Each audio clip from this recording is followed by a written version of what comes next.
Good afternoon and good morning to those of you who are on the West Coast. My name is Kelly Dawson. Thank you for joining the 7th Evaluation Capacity Building webinar for the HRSA Pediatric Mental Health Care Access and Screening and Treatment for Maternal Depression and Related Behavioral Disorders programs. We are fortunate today to have an awardee roundtable to discuss the webinar focus, data collection planning and considerations related to changes over time since program implementation to present. First, JBS will share a brief update on the current status of the HRSA MCHB evaluation and review methodological considerations for the data collection. We look forward to hearing the presentations and to hearing the comments in the question and answer session to follow. I'll now turn it over to Susan Hayashi to provide a welcome and some brief housekeeping information. Thank you, Kelly, and welcome to everyone on the line. We appreciate you joining today. I'm Susan Hayashi from JBS, and I'm the Project Director for the HRSA MCHB evaluation contract. We are happy to have you join us today. Before we get started, I'm going to provide some housekeeping details regarding webinar logistics. For today's roll call, please enter your state and program name, that is PMHCA or MDRBD, into the chat box located on the left side of the screen and push send. So for example, Maryland PMHCA would be MD-PMHCA. At the end of today's presentation, we will have a question and answer session. Please hold all questions regarding presentations and the roundtable discussion until the end. When it is time for the Q&A, we will give you instructions on how to ask questions. You may also type your questions in the chat box. If you're having any technical difficulties during the webinar, please use the chat box for assistance. Please type your question into the chat box and push send. I or JBS IT support will assist you as soon as possible. As the operator said, today's meeting is being recorded. Once the recording is available, a download link will be provided to all awardees. And now I'll turn it over to Amanda Gamerick. Thank you, Susan, and thanks to everyone for joining the webinar today. I'm Amanda Gamerick, the Evaluation Lead for the HRSA MCHB Evaluation Project. Before we get into the main portion of the presentation, the awardee roundtable, we first want to provide an update on the HRSA MCHB evaluation and discuss some methodological considerations as we prepare to begin collecting data for the evaluation. We have discussed the Office of Management and Budget, or OMB approval process, at various points throughout our webinars and TA calls with you. As you may recall, JBS submitted the OMB package to HRSA in December 2019, and HRSA submitted the OMB package to the Federal OMB Office in February 2020. This included a justification for and description of the data collection approach, along with the data collection tools and related email communications. After some back and forth with a few minor questions from the Federal OMB Office, we learned that the HRSA MCHB evaluation OMB package was approved on June 4th, 2020. This is exciting news, as this means the HRSA MCHB evaluation data collection can begin. So we have truly appreciated your input and feedback throughout the process, from providing feedback on the HRSA MCHB evaluation data collection tools this fall, to discussing some of the survey administration logistics during our TA calls this winter. For example, whether you will administer the healthcare provider and practice level surveys or have JBS administer them. And finally, confirming this and other program implementation information via email last month to further inform survey administration. We have shared potential survey administration timeframes before, but with OMB approval, we have now been able to narrow down further on the dates when data collection can begin. So as you can see, for the Program Implementation Survey of PMHCA and MDRBD project directors or principal investigators, we expect to be sending you that survey next month in August 2020. For the Healthcare Provider Survey and the Practice Level Survey, we expect to begin the data collection a bit later, in October to November 2020. We're still finalizing the launch date for these surveys, as they're required by OMB to be in the field for at least 30 days. However, if we need to provide additional reminders, and completion time to increase response rates, we may extend that time frame and do not want to overlap with the Thanksgiving holiday. So as we prepare for data collection to begin, we're finalizing our approach to ensure data collection runs smoothly and to maximize response rates.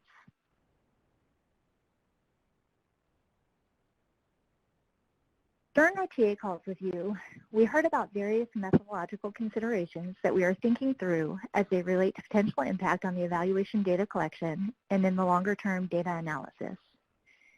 We're coordinating with HRSA to determine the methodological impact related to answering the evaluation questions of interest of various data collection decisions. For example, we heard from some awardees with sole provider practices, that is, practices with only one provider. So in this case, if the sole provider is also the practice manager, we're considering the burden for having them complete both the healthcare provider and practice level surveys. We're working with HRSA to finalize how to handle these cases, again, thinking about the methodological trade-offs of collecting provider and or practice level data from those sole provider practices. And we'll provide guidance to awardees who reported enrollment of sole provider practices and how survey administration will be handled.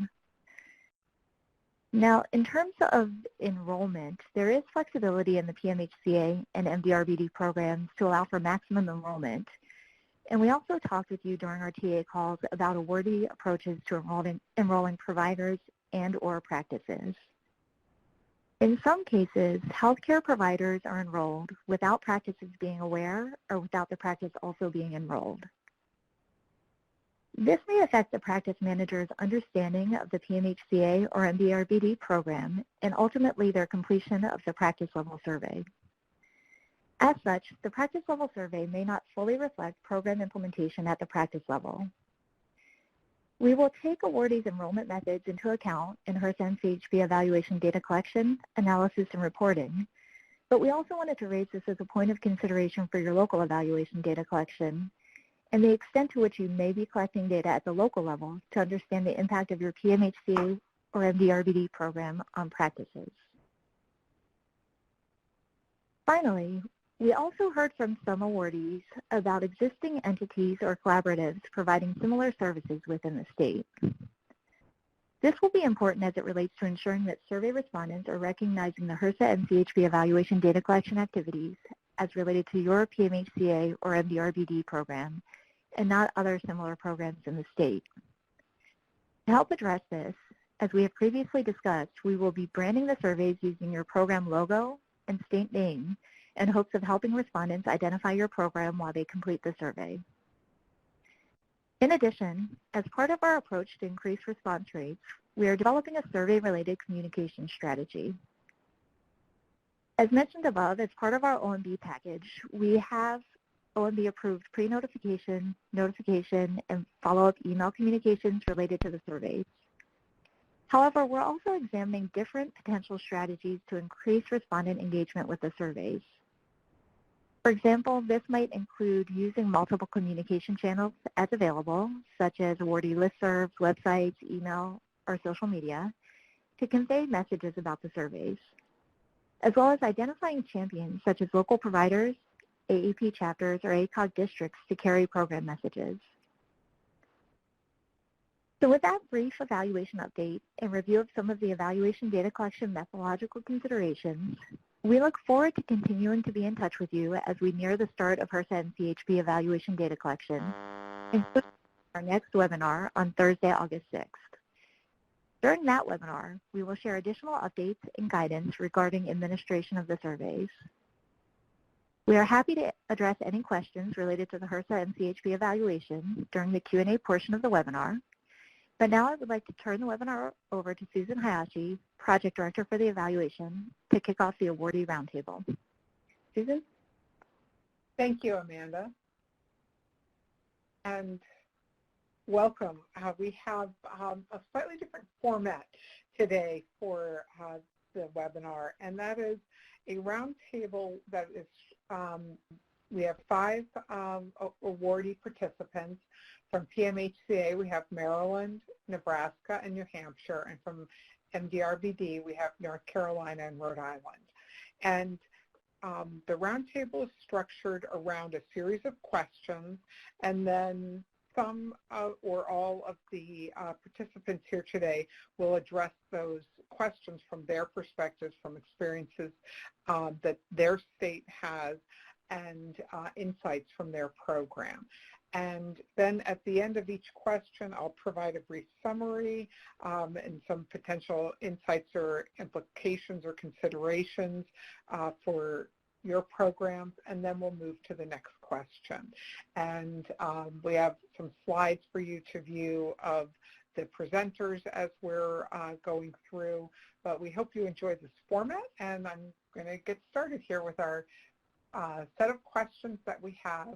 You'll see these again, so there's no need to memorize them, but our first question is that we describe any changes. We've asked the participants to describe any changes to your program implementation, for example, in terms of provider, practice engagement, training, and this can cover the current situation related to COVID-19, but also just other programmatic changes and an understanding of why adaptations are made and provide insights across the program. So the first question, and now our first presenter is going to be from Maryland, Dr. Amy Betancourt, and here's her bio, and you'll have a chance to be able to see that the slides will also be made available. But I will turn it over to her, and then Dr. Betancourt, when you'd like me to advance the slide to your next one, please let me know. Okay, great.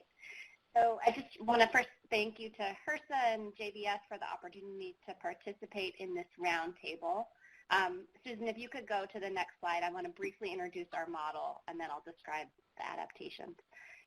So Maryland Behavioral Health Integration in Pediatric Primary Care, or BHIP, is a child psychiatry access program that supports the capacity of primary care providers to manage mental health problems in Maryland, and has been doing this since 2012. We do this in a number of ways, including through offering free behavioral health telephone consultation services that include both clinical consultation and resource and referral support, education and training through a variety of modalities. Through a partnership with Salisbury and Morgan State University, we offer co-location of social work interns at select primary care sites around the state. And through our HRSA expansion, we've launched our web-based longitudinal learning through Project ECHO, and coming soon we will be offering direct telepsychiatry, telecounseling services, and care coordination services, all via telehealth. So in terms of the changes that I want to talk about, so first I just want to say we're already predominantly, as I'm sure many of you are, a remote service besides providing in-person trainings. But because of COVID-19, we have now moved our trainings to all virtual and launched a new series that we've called BHIP Resilience Breaks. And this was set up to be responsive to concerns providers are having amid COVID-19 and to provide a space for providers to connect with each other. At this point, we have held 5 of these, covering a variety of topics from healthy routines for families working and learning from home, helping children cope with COVID-19 and anxiety, talking to kids about COVID-19, provider burnout and resilience, and helping adolescents during COVID-19. And as part of these events, we collect typical CMA surveys at the end, and then we use that feedback to guide the topics for upcoming resilience breaks.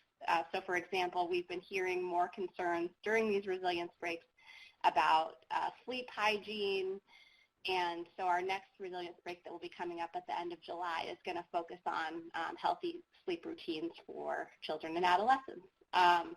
So I think these resilience breaks have been one of the main shifts that we've done since COVID-19 has started. We've also tailored our monthly newsletters to be responsive to current concerns and events impacting Maryland pediatric providers and families, as well as nationally.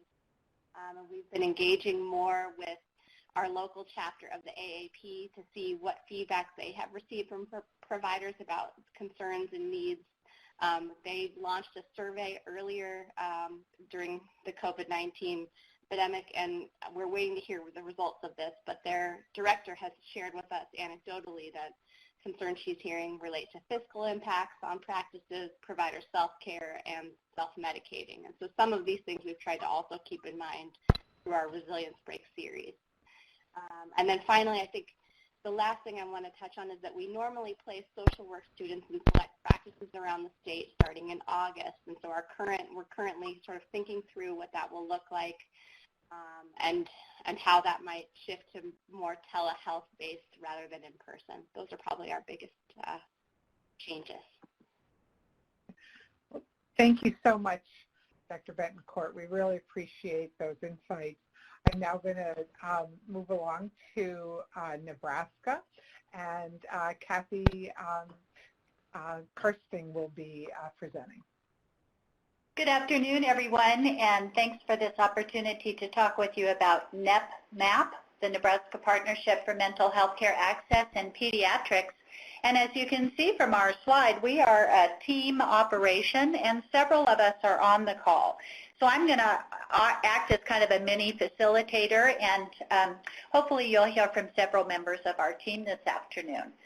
Just in a brief overview, we're excited to be part of the Pediatric Mental Health Care Access Project in Nebraska and have approached the work not only encompassing a clinical demonstration project, which of course is the operational aspect of the behavioral health consultant expert team and training, but we also have launched some fairly significant systems level approaches in our project to strengthen and improve both access and mental and behavioral health outcomes in the population in Nebraska.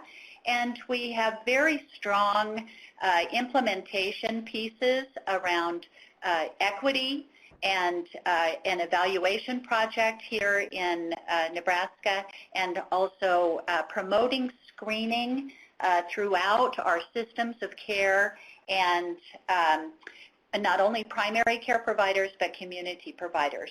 We're very strongly aligned with our Maternal Child Health Title V program, of which I'm a part, and other team members also are connected to, and that gives us an opportunity to even further amplify and extend the systems level impact that we hope to have through NEP-MAP.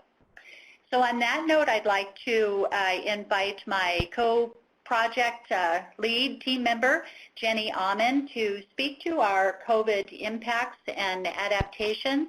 And Dejan Su is with us, and perhaps in this slide and in the next we'll be talking about some of our survey adaptations. Jenny, would you want to take over?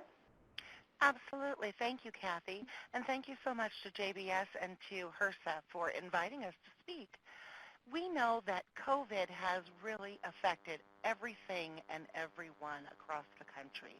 And we also recognize that at every level, families are being affected and children are being affected. Whether they are very small and people think that they don't understand, they do understand that something is different. We also know that our primary care providers are not the only ones seeing these families.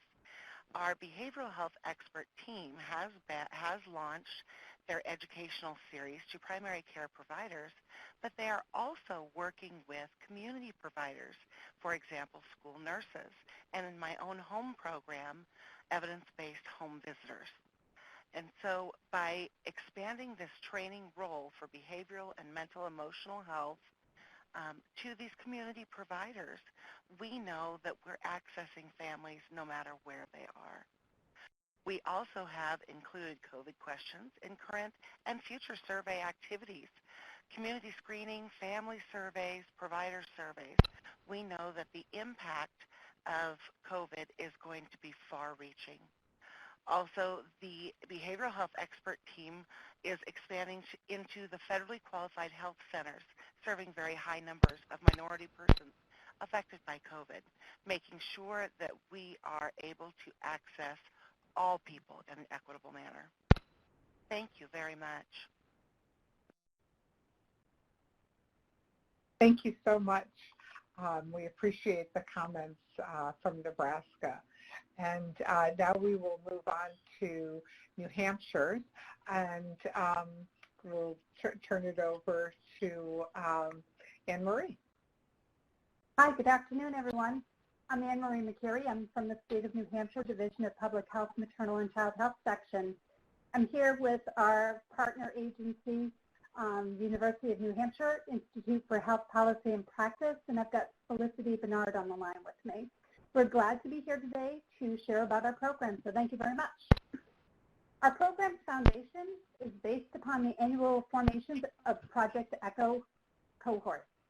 And this is for the purpose of providing each cohort with 10 monthly live case-based learning sessions, along with the opportunities for enrolled providers to have individual teleconsultation with our ECHO expert faculty staff members. Our first ECHO session was held on March 10th of this year, and then COVID hit. While our team did not feel that a change of course was needed for our current session in progress, we did recognize that there was an opportunity for us to use some of this grant funding, which was previously reserved for travel and other expenses, but could no longer be used due to COVID. And we sought to develop a pop-up mini ECHO series to meet the needs of New Hampshire providers who were struggling to implement telemedicine in response to the pandemic. While there were a lot of resources on how to make the shift to telemedicine and how to effectively engage patients online, our providers were missing the support on how to use the telemedicine and engage patients who had complex care needs. I will now turn to Felicity, my team member, for further details. Thank you, Anne Marie. I'm Felicity Bernard from the Institute of Health Policy and Practice at the University of New Hampshire. And to expand a bit on what Anne Marie outlined, the original project we had designed here in New Hampshire is focused on increasing capacity of pediatric providers to address behavioral health concerns. So this consisted of the ECHO portion as well as a statewide pediatric referral directory and telehealth consultations with our expert faculty. That is actually one piece that we are kind of moving around and trying to do differently. We were trying to accomplish this in an office hours format, but the uptake has been slow for that piece. So we're trying out new methods of delivery for those consultations that are more on demand. So as for the pop-up mini ECHO series, the goal of the 4-session series focused on implementing telephonic telehealth care with special populations. So using braided funding from other HRSA grants, we covered pediatrics as well as geriatrics, patients with substance use disorder. So the focus really was on patients with greater social determinant of health needs. During this time of increased isolation and having studied the gaps in care even prior to the pandemic, we developed a format to bring communities of care together and explore new and innovative ways to use telehealth to address the growing needs of the population in those communities. Our PMHCA project is directed towards pediatric and family care providers, but this mini-series accepted medical as well as community resource providers. The mix of providers within the medical community and out provided some really robust and interesting discussions and care recommendations. So participants of this mini ECHO included folks from a wide variety of agencies, including housing and homeless services, financial assistance, human services, mental health centers, academia, occupational health therapists. We even had some insurance providers, home visiting agencies, and just to name a few. But we had a total number of those registered with around 100. In doing so, we aim to strengthen the community support networks to address the social determinants of health, so bringing those sectors together that have frequent contacts, infrequent contacts. The didactics, if you know anything about ECHO sessions, they include a didactic, so a short little lecture on a topic. So those focus on soft skills of engaging patients over virtual platforms, which is it can be very challenging, especially with the little kids and families, as well as connecting to professional support utilizing the same platforms. the specific needs and resources of the most vulnerable among us. We also had a large emphasis on care coordination and making connections, so those were also addressed.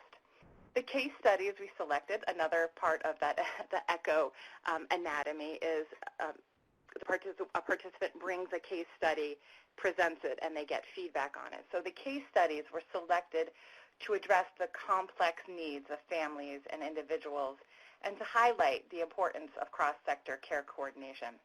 So this, we believe, helped to bolster our original aim of increasing capacity of pediatric providers to address behavioral health concerns and help our medical providers think about new and innovative ways of connecting with other providers to increase the positive health outcomes of the children and families in their care. With that, I will turn it back over for the next presenter. Thank you very much for having us today.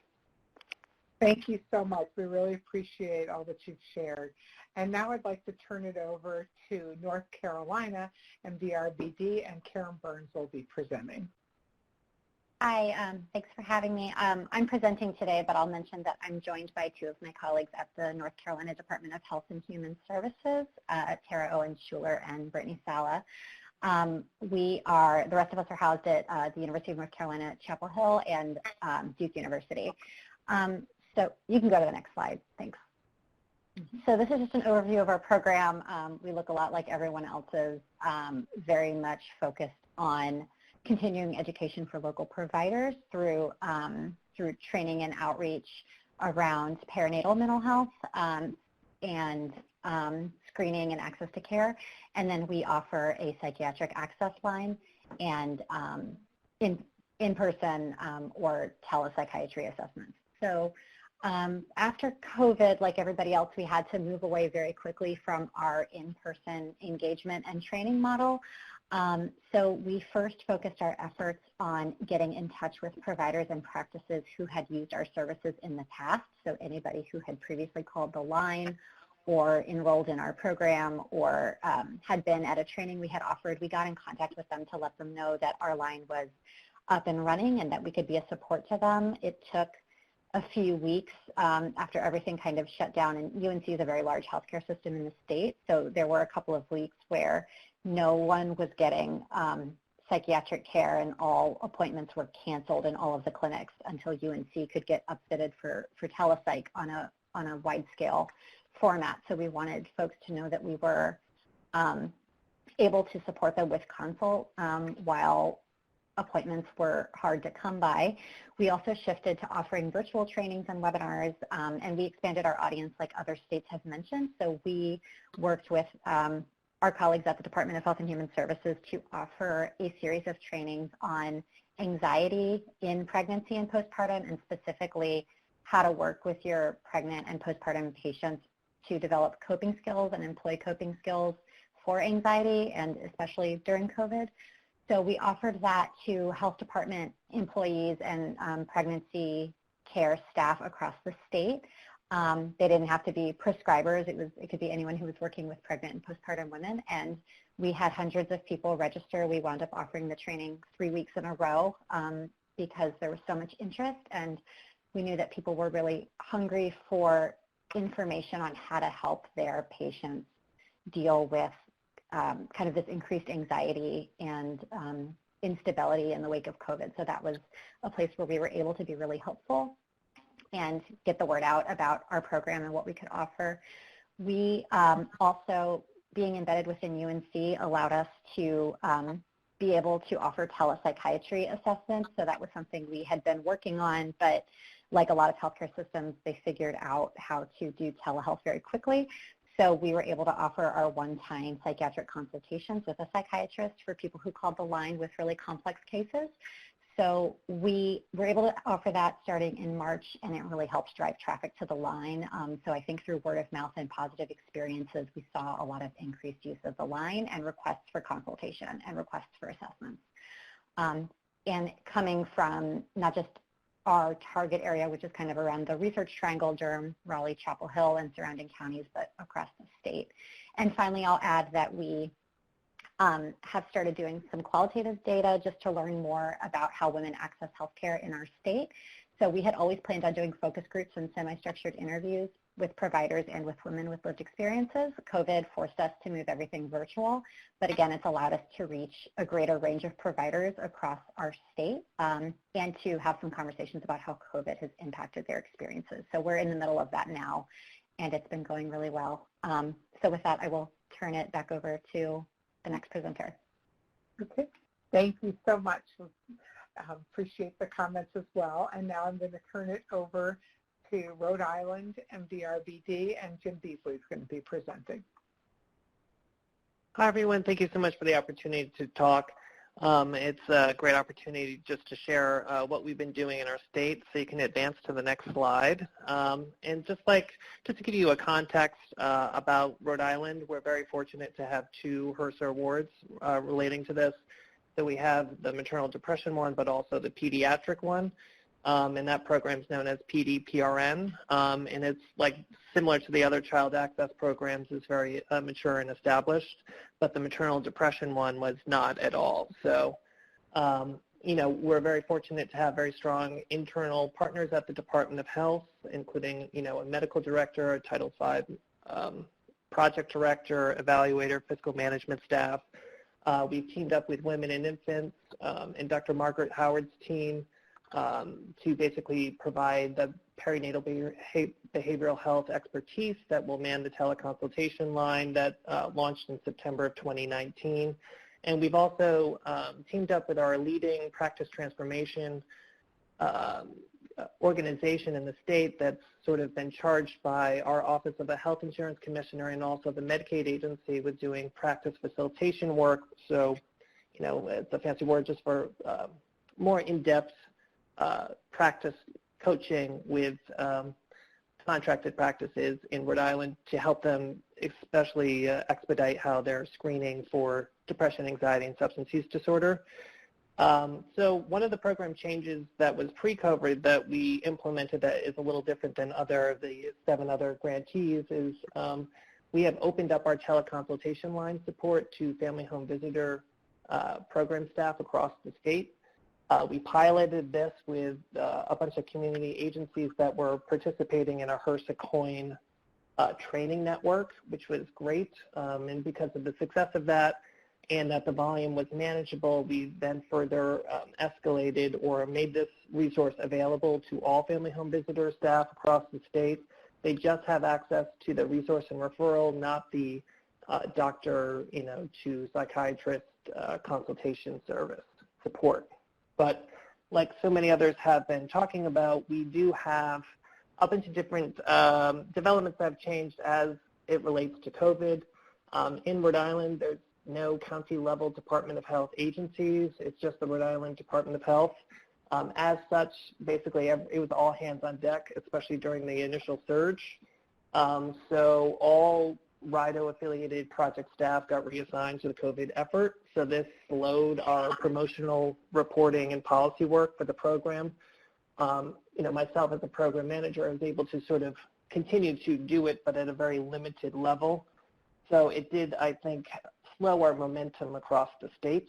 And in addition, just with our prenatal care outreach as well, that was slowed as well. Rhode Island is a small network state, and in-person promotion is always the preferred manner for outreach. So prior to COVID, we did 18 lunch and learn sites with just prenatal care practices across the state, with just 10 remaining. So that had to shift. And then similarly, Women and Infants has done a lot of great work about updating the resource and referral directory to sort of account for all the teleconsultation services that were coming online in light of COVID.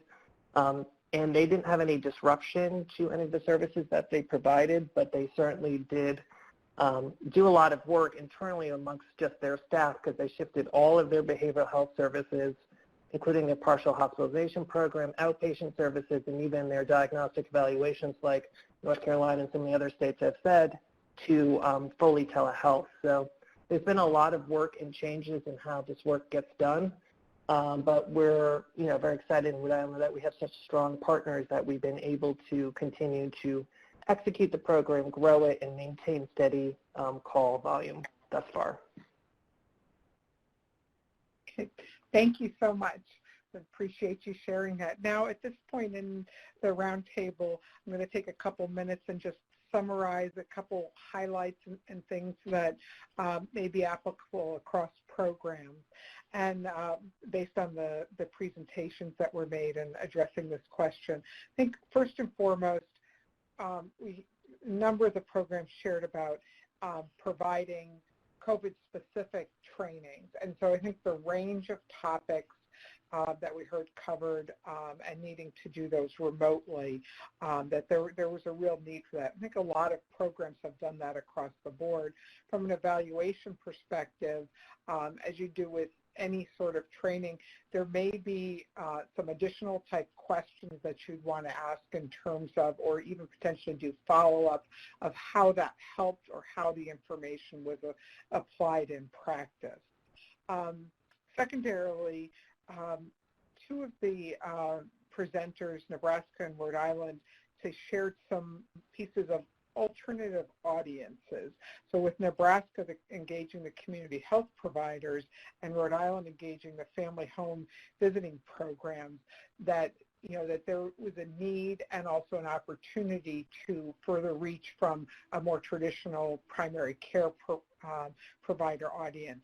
As you're expanding, I would encourage that you make sure that that's tracked and documented, and looking at that as a reach and as a separate, if you're going to code types of providers enrolled, really want to be able to capture that because I think it shows it has the potential to really show robustness around how these programs can be implemented and expand that.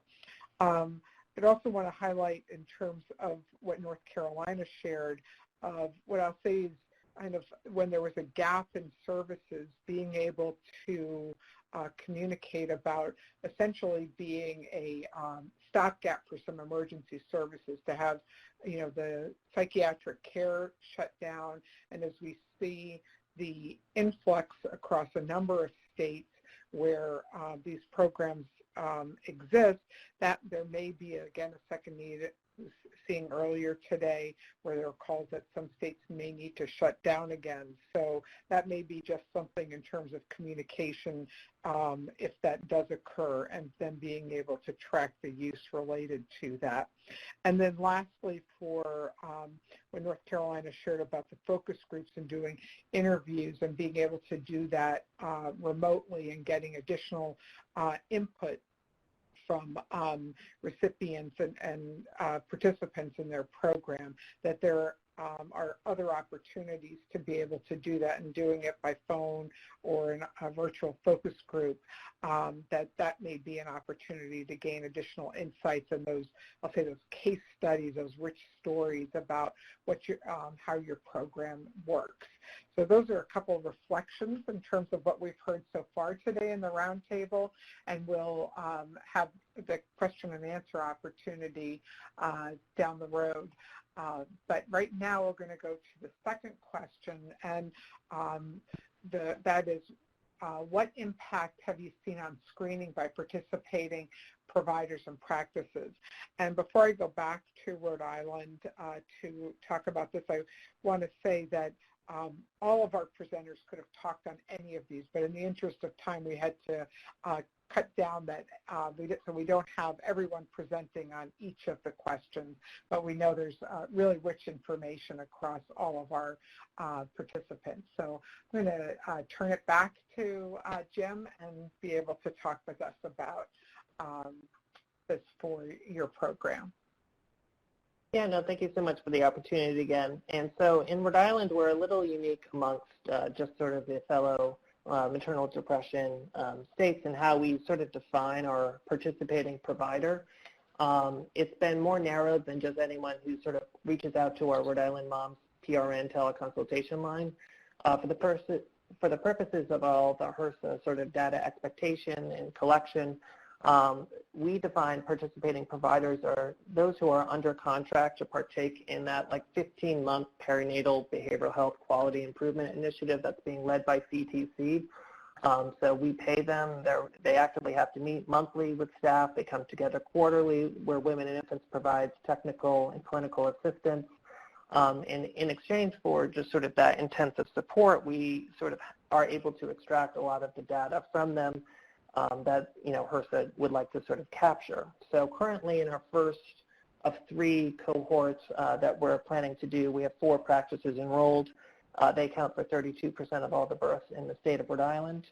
And what we have found is not necessarily surprising to people, but we can confirm it that they're very comfortable, especially with our first round of our own self-efficacy survey that we fielded that was based off of the Lifeline for Moms Network survey, is that majority of the providers in this cohort are very comfortable screening, discussing, and treating depression and anxiety. However, it's not so much with SUD, where it was like barely 54% reported being comfortable with that, and like less than 10% were comfortable doing any MAT therapy. So EMR documentations have been a challenge. Our medical director and program evaluator and also CTC were very good about sort of working individually and collectively with all the practices to sort of get their screening rates or get their EMR documentation manners up and going. And so what we've seen thus far is that 48% of the practices have reported doing some form of depression or anxiety screening thus far, but literally less than 5% for SUD. So we're doing it over the course of a year, and we're doing cumulative reporting over 2020. So I think we'll expect to see these figures increase over time. But they definitely sort of need more help with motivational interviewing with SUD, and also just the timing of it and how to build rapport, and then the workflows, especially in the telehealth world, have further complicated and disrupted their spread activities about SUD screening in general, and just sort of how best to administer it. So we're working through them on sort of like a monthly basis to improve those, but it's certainly been a point where we need further support. So that's what we're sort of experiencing in Rhode Island with just sort of screening levels is, the SUD point is sort of the area of focus that we are intuitively needing to improve. Thank you, Jim. That's very helpful. And I think, pointing out with regard to differentiating around SUDs, substance use disorders, or MAT, meaning medication-assisted treatment for opioid use disorder, that if any other programs are focusing in particular on SUD or with the need for trainings or being able to address that, that might just be something as a red flag, or if you're not separating in terms of if you don't have data on how comfortable providers are between different types of screening, that might be an area of focus. The other piece too is that the recent data that's coming out now that we've been in the throes of the pandemic for some time is that the overdose deaths are increasing now, and that's been a byproduct now of the pandemic. So I think just something to be aware of if you see those numbers in your state and any potential impact on that. So thank you again, Jim. Moving on to the next question, we have what health equity issues, hang on, I think that's, my apologies here, I got,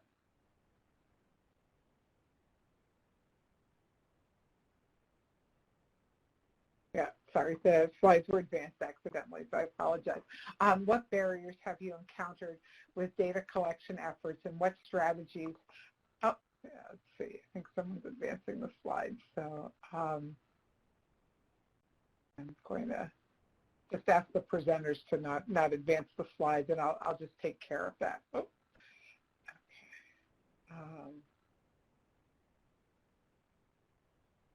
Okay. So what barriers have you encountered with data collection efforts, and what strategies have you employed over time to overcome them?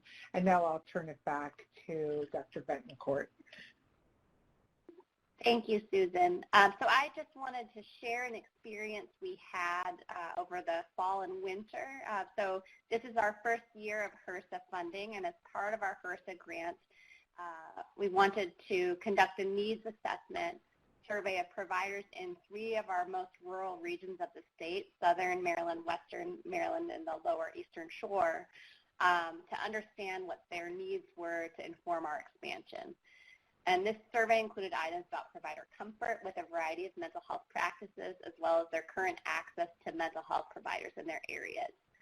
We used a variety of methods to disseminate the survey to providers, including mail, phone, fax, email, and in person, but really starting with mailing and then kind of upping the ante from there.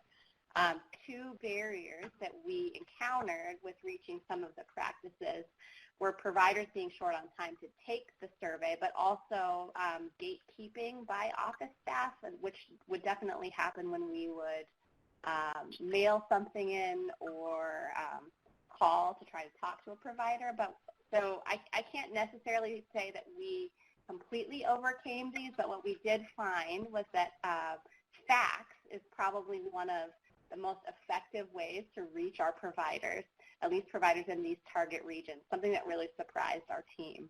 And so we really would kind of double down on using that as a method for contact. In addition, we did a number of face-to-face visits and really just trying to help these practices to know us and really using that to try to connect.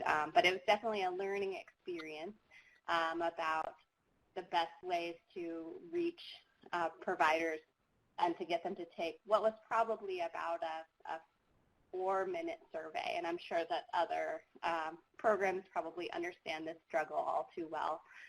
So that's just one sort of example I wanted to share. Okay. Thank you so much. And I think a number of awardees have shared examples where there's been a challenge with collecting data and input from awardees, but being able to do that and letting them know, I think, up front the importance of that is particularly beneficial and something that will help the programs over time. So thank you again for sharing that. I'm just going to make an adjustment here on the slides and okay.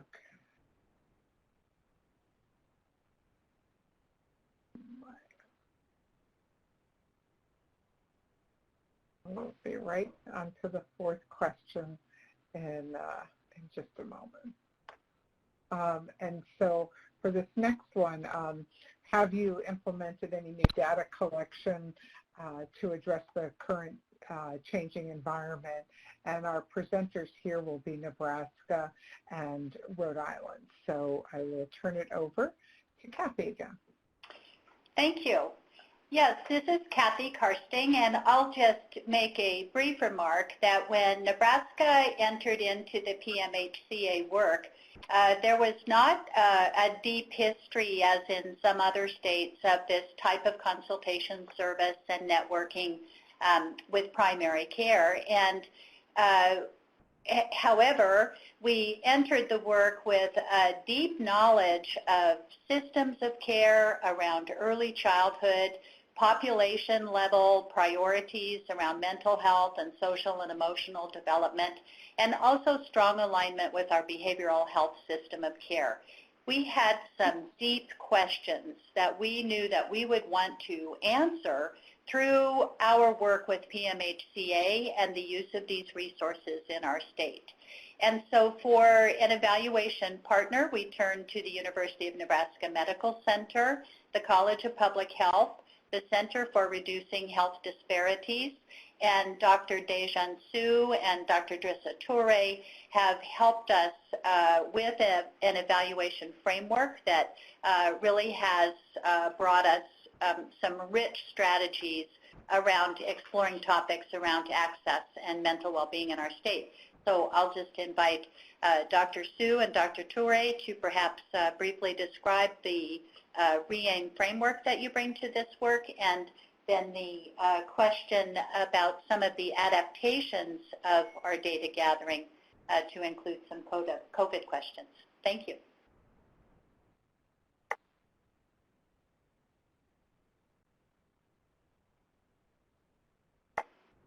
Dejun, Sue, are you ready to unmute and speak perhaps, or Drissa? Sorry if our sound is not connecting. Let me just, oh, yes? No, this is Susan. I was just going to say, go ahead, Kathy. Okay, thank you. Drissa or Dejun, if you connect, of course, speak up, but in interest of time, I'll just make a few more remarks. Earlier on, we just mentioned our interest in a provider survey that's not only about providers in our network, but for primary care providers statewide. We're really interested in some of the factors that determine uptake of a behavioral health consultation service by primary care providers, as well as what they see on the ground and experience on the ground about behavioral and mental health. So we are interested in provider surveys and have launched a couple of stages of those in our work. And then also are very interested in screening, as I mentioned, and view the practice of screening utilizing standardized, normed instruments and a life course approach is extremely valuable and relevant to many of our systems partners and to the population and families at large. And so thinking about screening, Dr. Sue and Dr. Ture have helped us, have designed an approach to an approach to survey methodology to be out in the community and really exploring what screening is looking like in elementary, middle, and high schools, in evidence-based home visiting programs, in foster care, and I want to say there's one more, early childhood care and education programs like Head Start. And we view that as a pipeline of screening into the system of care that children and their families will require, and are exploring that. In the last few months of COVID, as we are so interested in understanding not only the trends, but some of the impacts of COVID, we share with you some of the questions that we're asking in the course of our community screening survey to invite providers working in community settings to share their observations as you see here. So I think that's really the nature of the question, essentially. So I'll pause there and just ask if Dejun happens to have sound with us. Hello, can you hear me? Very good. Thank you so much, Dejun. Please do add your remarks. Yes, I know we're running out of time. Just briefly, as Kathy was mentioning, we are adopting a framework to guide our evaluation design and data collection. Basically, we are looking at 5 elements in terms of the reach, efficacy, adoption, implementation, and maintenance of our project. And in the face of COVID-19, we have added a couple of questions in our ongoing community screening survey. Basically, in this survey, we're trying to ask the foster care systems in Nebraska, schools at various levels, and evidence-based home visitation programs about the impact of COVID-19 on their daily operations. And the second question is about whether each program has implemented any interventions to assist children and their families to cope with COVID-19. Then there are some preliminary results I think we can share with you. So far, we have completed 15 key informative interviews in those different settings in the community. And for example, one school nurse was asked about the impact of COVID-19 on their daily operations. And the reply was both parents and children are struggling with the change in routines, including school closures and some parents welcome this change, but others are having trouble adjusting. And when another nurse was asked about what they have done to respond to the pandemic, and one comment was, we are offering virtual and phone home visits. We have our phones on and encourage parents to text or call. But we also have community resources, where to call and to go if needed. We delivered care packages to all families to help relieve some of the stress. So this data collection is ongoing. We're hoping once the data collection is done, we might be able to have a better sense of how much impact the pandemic has had on the operations of schools and other community settings. At the same time, our team is also in the process of planning for a provider survey in year 3, through which we might have a better sense of the impact of COVID-19 on the daily operations of the enrolled providers. We're hoping some of the data would also allow our team to make some informed decisions about how the NEP MAP project in Nebraska can better support enrolled providers moving forward. I think we're running out of time, so I will just stop there. Thank you. Thank you. Thank you. Thank you so much, Sejun, and really appreciate Nebraska's comments here. And if I'm going to turn it over to Rhode Island MDRBD, and they will provide some additional comments on this topic around new data collection. Yeah, no, thank you again for the opportunity. So in Rhode Island, we're trying our best to meet our prenatal care providers where they are and with their current capabilities. And what we've found thus far with the first contracted cohort is that data collection of treatment and referral outcomes of positive screens has been incredibly challenging. They're struggling with just providing and analyzing like rural and underserved zip code information, and the Department of Health is actively helping and assisting with those cross-cutting of data for the HRSA reporting purposes. And so in Rhode Island and potentially like other states, the reason for this stems from their capitated reimbursement models, which do not incentivize this type of reporting. And in Rhode Island, they've been excluded from enhanced patient-centered medical home payment models, which, again, typically provide increased funding for quality of reporting. So as a result, in Rhode Island, our prenatal care providers don't have the same level of staffing, IT expertise, or reporting requirements as a result of this. And so what we're trying to work through is not only with the CTC practice manager, but also with our Office of the Health Insurance Commissioner with their statewide quality of reporting set, to further embed, perinatal behavioral health measures so that these can become part of all contracts, healthcare contracts in the state. We're potentially, as an interim data collection strategy, trying to maybe utilize our all-payer claims database to get this type of information. This is easier said than done. It's very complicated coding, and especially with claims. So it's more of, this is kind of like a bi-directional feedback, and maybe it can be answered in a Q&A or follow-up.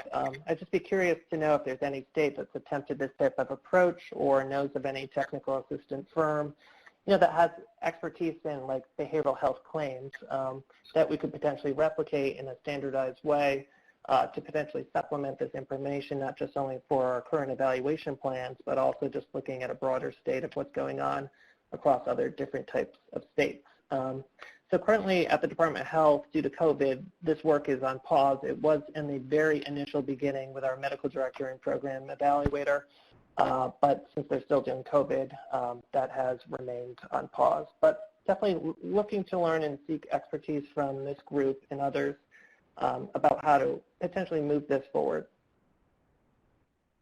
Thank you so much, Jim.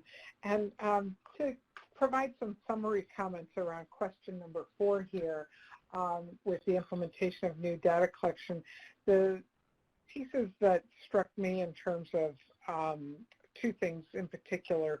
One was Nebraska doing the provider survey across the state, that not so much even focused on who they would be necessarily enrolling or targeting, but really trying to get that lay of the land across the state. And then once again, what we're seeing is different audiences from the schools and foster care related to screening and different program implementation and early childhood care. And that's, we heard that before from Nebraska and also Rhode Island in terms of ways that they were looking at their programs and who they were engaging, but realizing being able to address behavioral health issues sooner and understanding what the capacities are in different settings might be beneficial as programs mature and are implemented in different ways. And then also I know Jim was asking a question for other insights, but the piece in terms of looking at the infrastructure in the state and then being able to establish data collection and have access and make use of existing data and being able to establish that component, I think would be particularly rich for a long-term component for these programs, even beyond funding, but also how the state makes use of data and information. So appreciate the comments very much from Nebraska and Rhode Island. Our last question that we're going to discuss are health equity issues that you have encountered in your state and how have they impacted your program implementation. And so we're going to go back to Nebraska, and Kathy, I'll let you kick it off to be able to talk about that, and then our last presenter for the day will be New Hampshire. So go ahead, Kathy. Thank you very much, and it's a particular pleasure to speak to this particular topic of equity around our mental and behavioral health access, and just want to assure you that I reflect the passion of our team and our partners around equity. I'd first like to say that we do see inequities in our state. We see inequities in how children are screened, both geographically and by race in primary care. We see inequities around how schools respond to behavior by race and by disability. We also see our underserved areas in a new light, not only for being short of behavioral health professionals, but with a greater understanding of how some of our rural areas are also so desperately short of the community resources that we take for granted in other areas of our state for family support. And we're also growing in awareness about the extent of stigma around mental health issues in rural areas and also among refugee and immigrant groups. So in our program, we made a commitment from the start that our interest in equity could only be supported by gathering race and ethnicity data from our enrolled providers about the population that they serve.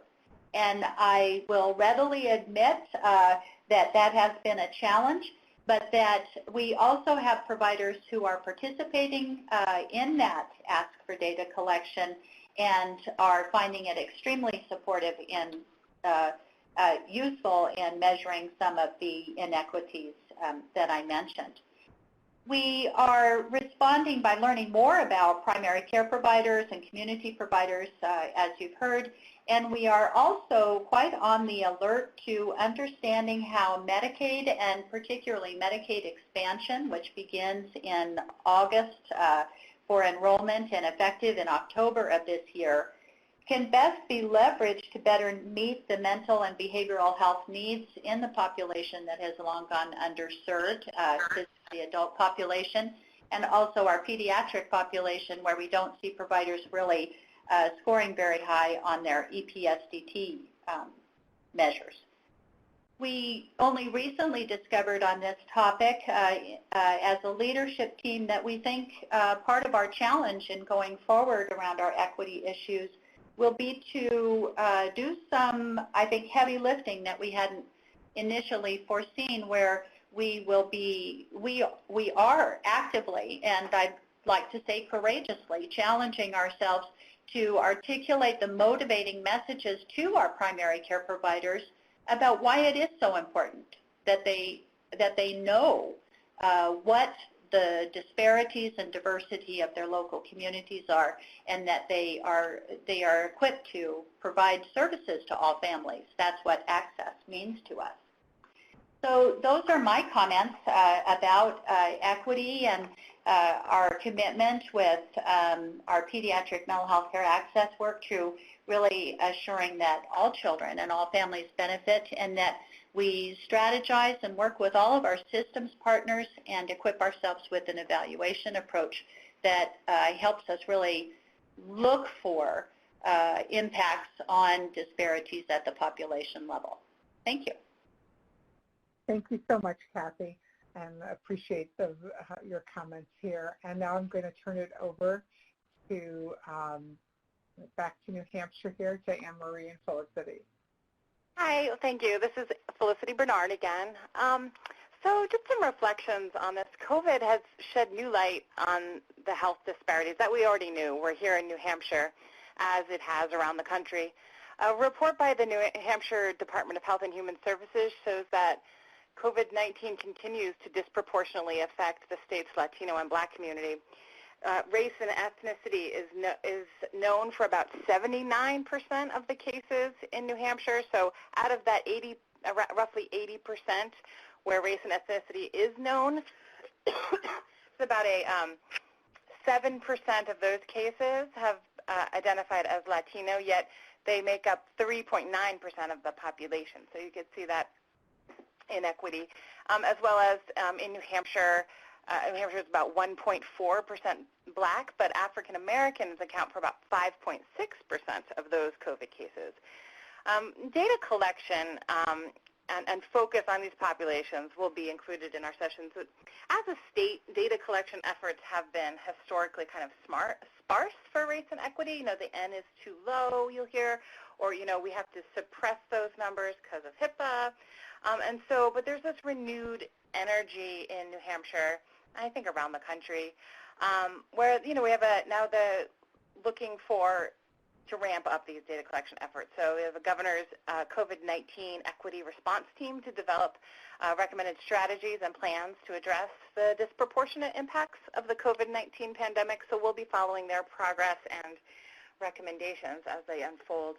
In addition, we have a large rural population with accompanying access issues. If you're any state with a large rural population, you know that not only access to providers, but even if you wanted to go to telehealth, there's no internet connectivity issues.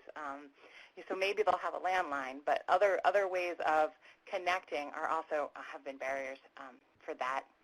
But in our Special Populations mini-series, ECHO, we focused on patient groups that were underserved. So we prioritize patients with complex health needs, complicated social determinant of health profiles.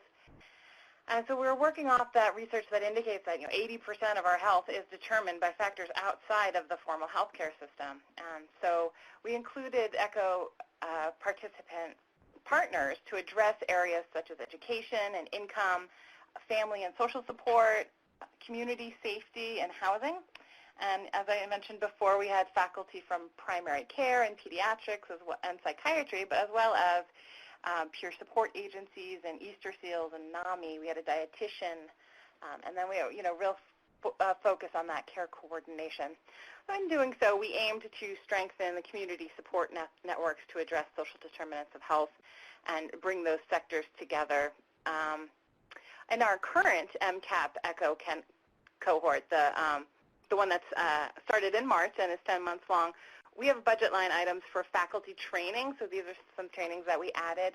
We will be providing person-centered language training as well as racial equity in healthcare training.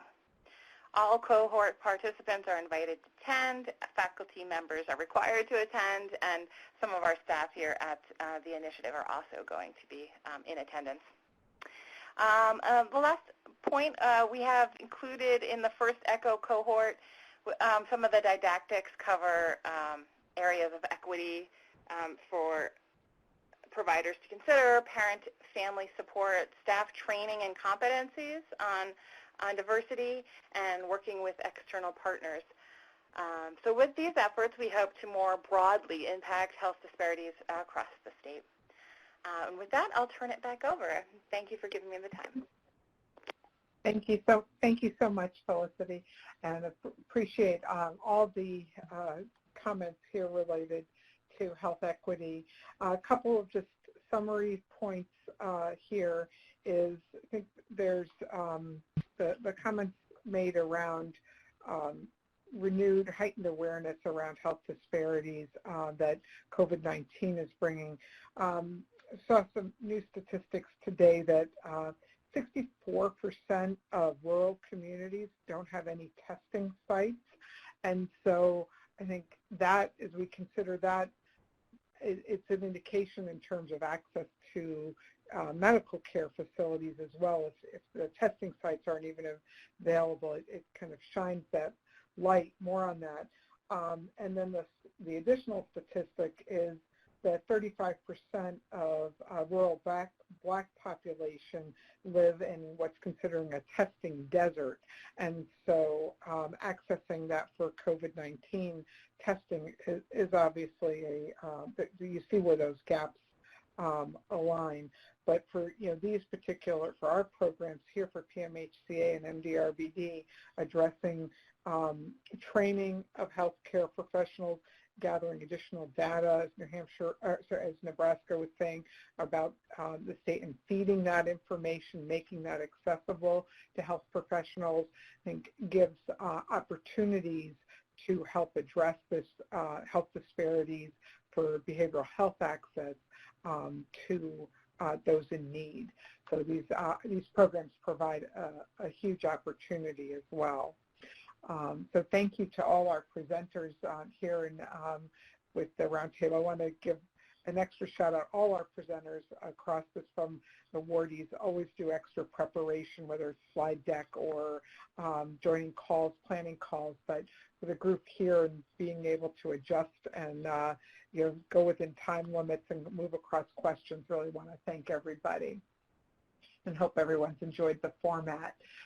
We are going to go to a Q&A, and I'm going to turn it to the operator in just a moment to do that. So, operator, would you like to give the instructions for asking questions to the participants? Absolutely. We'll now begin our question and answer session. If you would like to ask a question, please press star then 1 and record your name clearly when prompted. If you need to withdraw your question, you may do so by pressing star then 2. One moment as we wait for the first question. And we also want to let you can post a question into the chat box if you would like to do that. So feel free to post any questions that you have there. In the meantime, while we're waiting for any questions, I did have a question for Nebraska regarding the survey administration. Being able to conduct a provider survey across the state. Could you talk a little bit more about the methods that you used? Was it working with the health department or with the AAP chapter? Just some of that, being able to have folks have some insights about that. Kathy, I'll direct it to you, but you can direct it to your colleagues if needed. You bet. Thank you very much. And I believe that is a question for Dr. Sue to comment on, and I'll just kind of differentiate or clarify this. I think Dr. Sue will too, where Dr. Sue is presently undertaking the community screening survey for us, and year 3 will involve the provider survey. So Dr. Sue, you may well have comments about 2 different projects. Thank you. Thank you. Yeah, thank you for your question, Susan. For the community screening survey we're doing now, as I mentioned, so far we have got 15 key informant interviews completed. Basically, we are reaching out to different systems in the whole state, like the school system, foster care system, the home visitation programs, with also the help from Nebraska PMHCA. But obviously, we realize, it might require additional efforts in terms of our engagement and outreach. Sometimes we realize if we solely rely upon email contacts, that might not be efficient to motivate participation. So my team and I sometimes will have to try multiple channels through phone calls, emails, multiple follow-ups before we can land an interview. So obviously, as many other awards you might be able to tell, this is not friendly time for us to collect data. But despite those barriers, we did manage to collect 15 key information interviews, and our target number would be 50 interviews completed by the end of the summer, so we can deliver a report.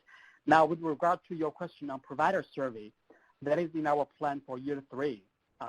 Beyond the currently enrolled providers, through our clinical demonstration project, we are also trying to reach out to other pediatric care providers in the state so that we might be able to make some comparisons.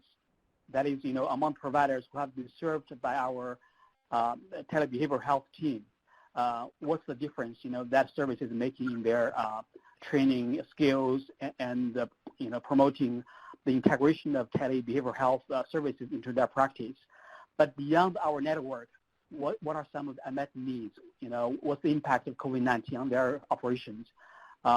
So that has to be based on close partnership with our clinical team and also care providers across the state. Okay. Thank you. Yes. Thank you so much. That's very helpful. And I just want to ask the operator with regard to any questions that have come in over the call line. No questions at this time, but as a reminder, if you would like to ask a question over the phone, please press star 1. Okay, thank you. And then also just want to remind everyone about Jim from Rhode Island, Jim Beasley's question regarding the all-payer claims database. If there's anything that, if anyone is using that as part of their state data source or reporting or with their program, please either reach out to let us know here on the chat, or we can get information from you later and put you in contact with Jim to be able to do that. Another question that I had was going back to North Carolina with regard to when the state shut down and being able to access it to emergency services and reaching out to everyone.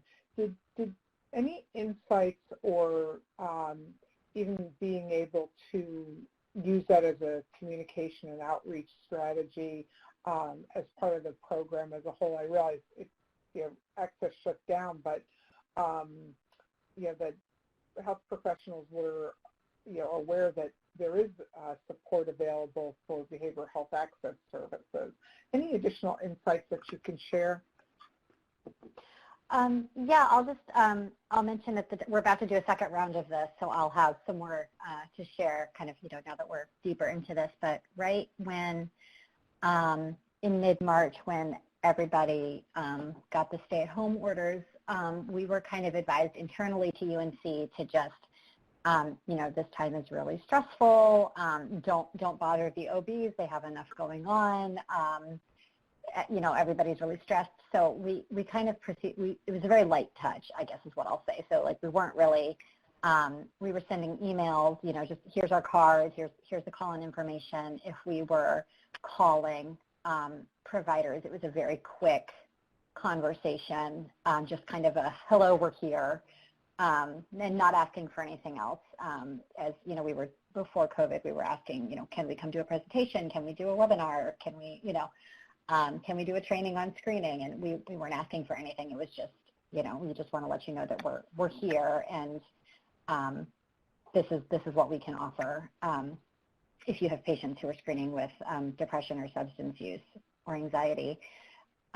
This time around, we're going to do kind of a second round of that outreach now that it's been, I guess, about 4 months. And I think we're going to offer a little bit more that's kind of on our menu. So, just a reminder that we're here, and if you need consultation related to a patient, please call us. But also, if you, now that things have relaxed a little bit, just people not feeling quite so pressed for time and getting a little more into their new routines, offering those trainings and that outreach. And we've had really good responses from folks who do want to start pursuing educational opportunities for their practices and their colleagues again. So now we'll start offering just a wider range of our services when we make those contacts. Okay. Great. Well, thank you so much for sharing that additional information. I know we're starting to get close on time here. I just want to invite any of the presenters, if there's something you didn't get to say, really appreciate everyone juggling the time constraints, but anything that you'd like to add yet or an additional point that you'd like to make, please jump in at this point. While I'm waiting, if there's something you'd like to say. Operator, are there any questions at this point? No questions on the phone. Okay, thanks. This is Kathy Karsting. Yeah, go ahead, Kathy. I would just like to call out the topic of cultural and linguistically appropriate standards and practices, and how primary care practices are challenged to meet the language and culture needs of children and families around mental and behavioral health. And we think that we have some great partners and strategies that might take us one or two steps forward, but I would just like to just call out if there are states that feel like they've encountered some good strategies to better serve the needs of non-English speaking families around behavioral and mental health topics, it would be great to be able to connect. Thank you. Okay. Thank you. What we can do is if you wanted to send anything to your project officer or to us, we can compile and then share that with everybody. And I think that's a very important point, Kathy, of being able to ensure that the services are culturally and linguistically appropriate, and providing the health professionals with the tools to be able to deliver care in that manner. So very much appreciate that, and like I said, we're happy to facilitate that with HRSA. Thank you. Yeah, you're welcome. I know Kelly was as a presenter, the HRSA team is on as participants. Anything, Kelly, from HRSA's perspective at this point? Thanks, Susan. No, just want to again thank all of the presenters and all of you all for joining today. Thank you, Kelly. So at this point, we will wrap up our the webinar for today. Thank you for, again, like Kelly said, all the presenters, as well as everyone who attended today. And we do have a survey that you'll be receiving that's feedback, but also some questions that get into your coming year planning that we would very much appreciate feedback on, that HRSA is looking for feedback on. So if you could be sure to complete that survey and answer those questions, that will be very helpful. So, then we have a presenter debrief that'll occur for just a couple minutes after, but if the presenters can stay on the line. But thank you all, and have a great rest of the day, and stay safe and healthy. Thanks. Thank you for your participation in today's conference. All participants may disconnect at this time. Speakers, please stand by.